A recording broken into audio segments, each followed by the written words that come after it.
My parents secretly put my name on my brother's $320,000 mortgage, so I made sure they'd regret it. I wasn't supposed to be here. Not in this cold, over-air-conditioned bank office. Not sitting across from a man in a suit who kept adjusting his glasses like the conversation was making him uncomfortable. I was supposed to be at work. Instead, I was staring at a stack of papers I'd never seen before. "There's been a delinquency issue," the banker said, his tone careful, like he was afraid I might cry. "On your mortgage." I frowned. "My what?" He turned the papers around so they faced me. Loan documents, payment history, my full legal name stamped at the top of every page. My stomach dropped. "That's impossible," I said. "I don't have a mortgage. I rent. My credit's clean." His expression didn't change. "Well, according to our records, you co-signed a $320,000 home loan 18 months ago. Payments have been behind for 3 months. I felt heat rush to my face. Behind me, I heard a chair shift. My parents. And next to them, my brother. Arms crossed, looking like a bored teenager, even though he was 28. I turned to them slowly. "What is this?" My mom wouldn't meet my eyes. My dad cleared his throat. "It's just a family thing. Your brother needed help getting approved." I blinked at them. "Help? You put my name on a $320,000 loan without even telling me?" My brother shrugged. "It's not a big deal. We're making the payments." "We're making the payments," the banker corrected. I stared at the three of them, my mind racing. Do you know what this means for me? My credit score? My ability to get a loan? My entire financial future? "You should have told me," I said, my voice shaking. Not from fear, but from rage. "You can't just—" My dad cut me off. "We figured you'd understand. You've always been responsible. We thought you'd be glad to help." Glad. Glad to be roped into a debt I didn't agree to. Glad to be legally tied to my brother's mess. Glad to have my signature. My identity used without consent. The humiliation burned almost worse than the betrayal. The banker was still sitting there, trying to look neutral, but I could feel his judgment like a spotlight. Another person thinking I was just another irresponsible borrower. I pushed the papers back toward him. "I never signed these," I said flatly. My brother smirked, like I was making a scene. "It's all taken care of," he said. "It's just a piece of paper." Number it was more than paper. It was my name, my life. And as I sat there, pulse pounding in my ears, I knew this wasn't an accident. This wasn't just helping family. There was a reason they'd kept it from me, a reason they didn't want me to know. But the real reason they'd done it was so much worse. I didn't sleep that night. Not because of the numbers, though the numbers alone were enough to make me sick, but because of what they meant. This wasn't just about a mortgage. This was about a lifetime of patterns I'd ignored. I grew up knowing my brother was the favorite. It wasn't even subtle. When I turned 16, I got a part-time job at a diner to save for my first car. I worked weekends after school, even during summer breaks. I bought an old sedan for $3,000. Cash. It rattled if you went over 60, but it was mine. When my brother turned 16, my parents handed him the keys to a brand new SUV.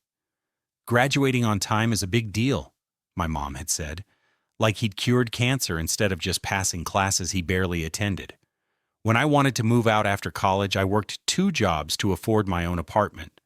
When he wanted to move out, my parents co-signed his lease, paid the deposit, and bought him furniture. Every mistake he made was smoothed over. Every debt, every failed job, every bad decision. They'd swoop in, shield him from the consequences, and tell him he'd figure things out. And now they'd figured out a way to hand him a house he couldn't afford, by putting my name on it. I stared at the mortgage documents spread across my kitchen table. Page after page of legal jargon, payment schedules, interest rates, all linked to me, all liabilities I never agreed to. The more I read, the more my stomach twisted, because there were details here that didn't make sense. The application listed me as co-borrower. It had my social security number, my date of birth, even my employment information. But the monthly income was higher than my actual salary, and the contact phone number wasn't mine at all. I flipped to the last page, the signature page, and that's when my chest went cold. There it was. My name, written in blue ink, perfectly neat, perfectly spelled, and perfectly wrong. It was close. Close enough that anyone else might think it was mine. But I knew every curve of my own handwriting. The R in my last name wasn't the same. The slant leaned just a little too far forward. The loops were tighter than mine. This wasn't my signature. It was someone pretending to be me. I thought back to the smug look on my brother's face at the bank, the way my dad had avoided my eyes, the way my mom had fiddled with her purse strap like she was hiding something inside it. They hadn't just signed me up for this without telling me. They'd signed for me. The realization hit like a punch. This wasn't just favoritism. This was fraud. A crime. And if I didn't do something, it was a crime I'd end up paying for. I leaned back in my chair, staring at that page, my hands shaking. Because if they thought I was going to let this slide, that's when I found the signature that wasn't mine. I didn't even wait for the weekend.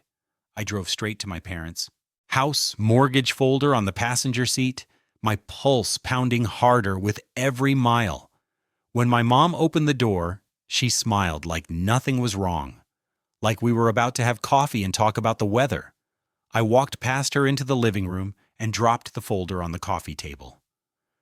"Explain this," I said. My dad glanced at the papers, then at me. He didn't even look surprised.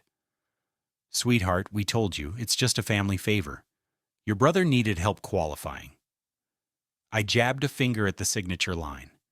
"This is my name, my social security number, my employment history, none of which I gave you permission to use. And this," I tapped the fake signature, "isn't even mine." For a second, neither of them spoke. Then my mom sighed, like I was being difficult.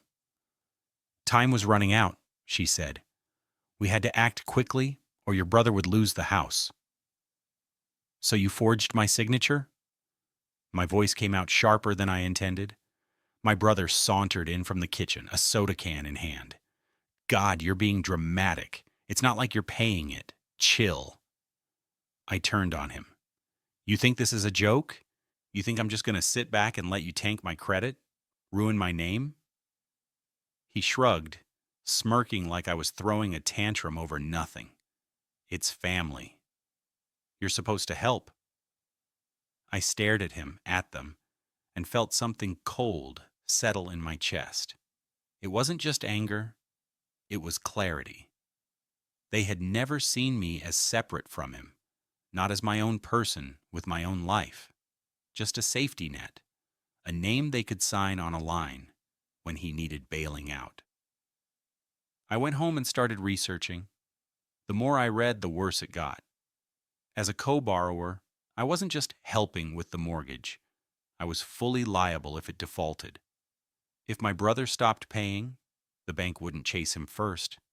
They could come after me, garnish my wages, sue me.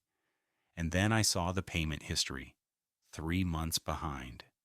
3. I sat back from the computer, the reality pressing down on me like a weight.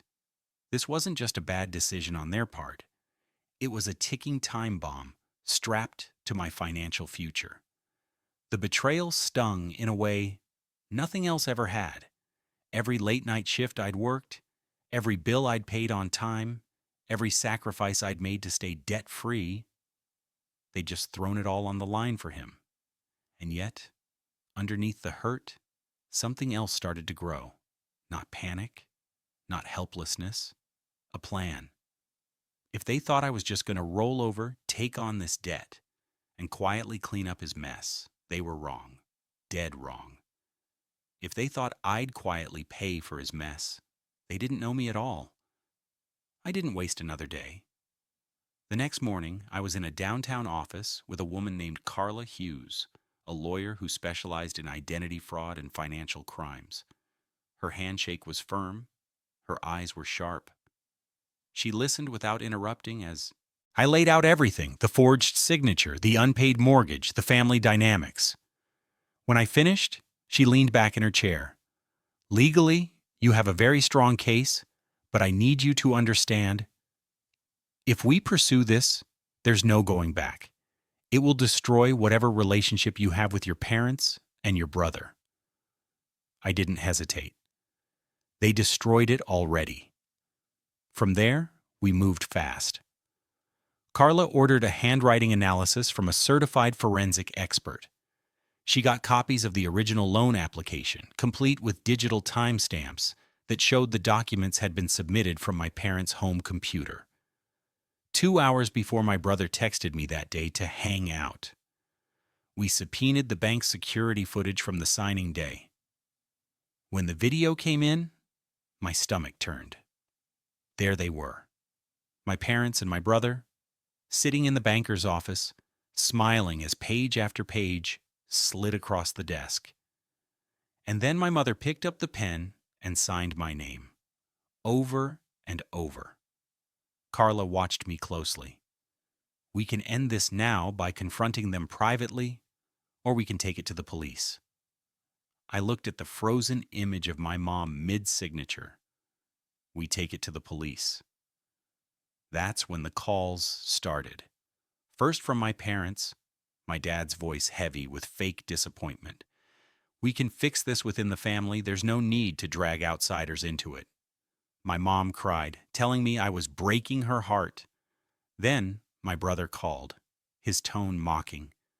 You're really going to turn on your own family over a house payment? You're heartless.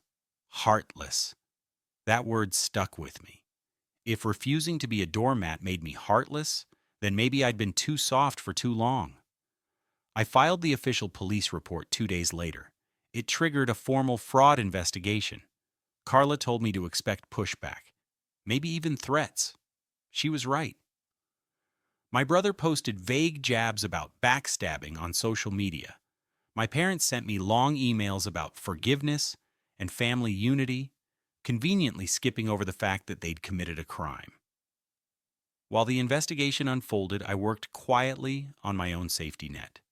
I froze my credit to prevent any more surprises. I moved my savings into a separate account under a new bank. I even started looking for a small condo to buy outright just in case my living situation got complicated. The tension built like a storm.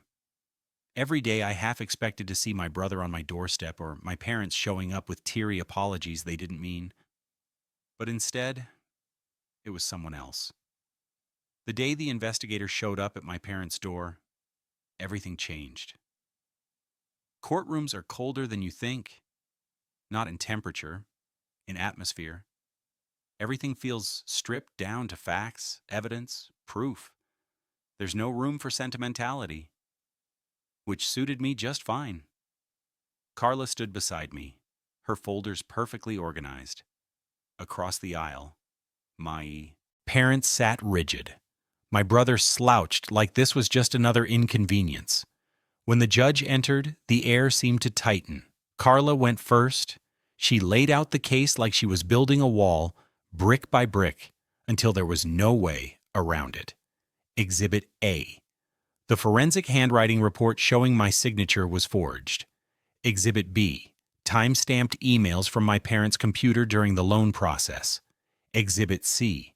Security footage from the bank clearly showing my mother signing my name. Exhibit D. Testimony from the loan officer, confirming I was never present at the signing and never gave verbal authorization. Each piece landed heavier than the last. I watched my brother's smirk fade into a thin line. My mother's lips pressed so tight they turned white. My father's eyes stayed fixed on the floor. The judge asked the defense if they had any rebuttal. They didn't. It took less than 15 minutes for the ruling. The mortgage was to be removed from my name entirely. My brother would be solely responsible for the remaining debt and any arrears. It was over, at least legally. But that didn't mean there weren't consequences. My brother couldn't keep up with the payments on his own. Within 2 months, the house went up for sale. It sold at a loss, and even then, he barely scraped enough to settle the balance. My parents didn't take it well. In their minds, I'd destroyed the family. Not the forgery, not the lies, not the months of hidden debt. Me? Fine. If refusing to carry someone else's mess made me the villain in their story, I'd accept the role. With my credit freed, I finally did something for myself. I found a small, sunlit condo on the edge of the city. 2 bedrooms, no shared walls, and most importantly, no co-signers. I paid in full, no mortgage, no traps, no strings. I moved in on a quiet Saturday. As I unpacked the last box, I realized my phone was on silent. When I checked it later, there were missed calls from my mother, 2 from my father, and 1 from a number I didn't recognize but knew was my brother's new phone. I didn't call any of them back. Standing in my own kitchen, in a home no one could take from me, I felt something I hadn't in a long time. Control. My name was mine again. My future was mine again. And as far as I was concerned, they could keep their definition of family. In the end, I didn't just clear my name, I claimed my freedom.